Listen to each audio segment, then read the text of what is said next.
What's up guys, ADucksOpinion here, and we are going over our Game of the Years for 2014, and we have already posted the top 6 games of the year. You can check out the links in the video and in the description. You guys can see part 1 first, but if you've already seen it, let's move on to the honorable mentions.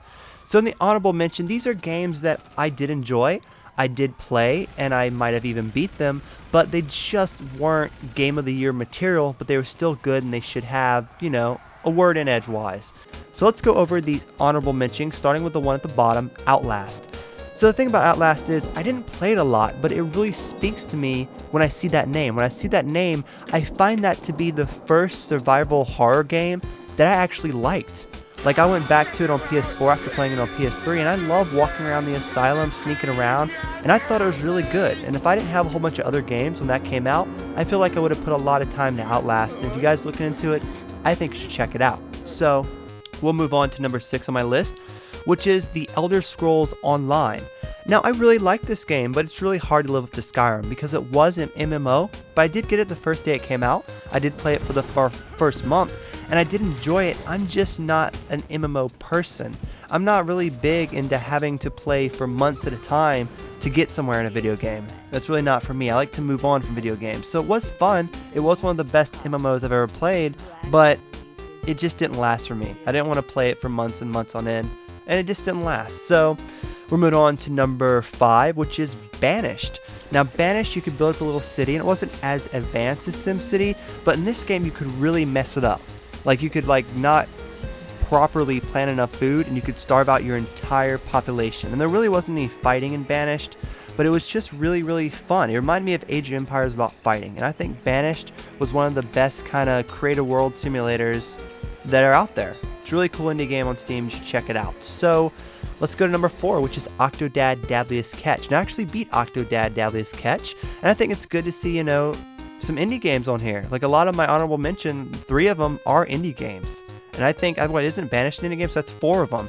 4 of them are indie games, and I think indie games are amazing. So with Octodad Deadliest Catch, I think that game was great. I beat that game. When it came out, the people that made it had a lot of nice things to say about it. They had a lot of promoting. I talked to them and stuff, and they retweeted a lot of my stuff. We did a lot of videos for it, and I enjoyed it. It was a really fun indie game.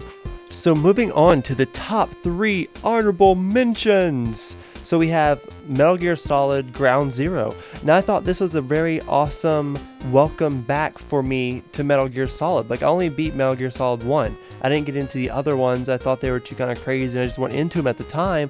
And Metal Gear Solid Ground Zero was such a fun little playground.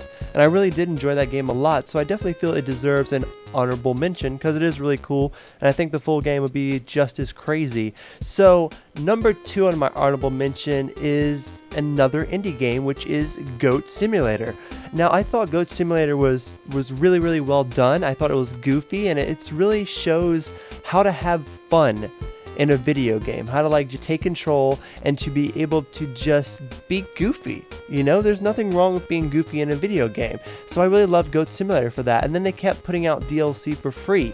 Like, they gave you another part of the map that has a city and a carnival. They just now put out a Goat Simulator MMO, which is like a mockery of MMOs. And so the game just gets better and better, and these DLCs are free. So Goat Simulator was amazing, and it still is. It's also now on mobile. So moving on to number 1, this almost made my top list, but it got cut down. I'll tell you why, is Destiny. I got Destiny when it first came out, and when you play through 1 through level 20, it's absolutely fun. It's one of the funnest games ever. It reminds me a lot of Halo meets Call of Duty, and I loved it through 1 through 20. But after that, it is a complete grind fest, and I don't like games that consist on luck. I like being able to do battles and then being able to, you know, be like, you know, I got my XP up from all those battles, I got something better, and I progress. With Destiny, it's all about luck, and if you get a rare drop, and I'm just not down with that.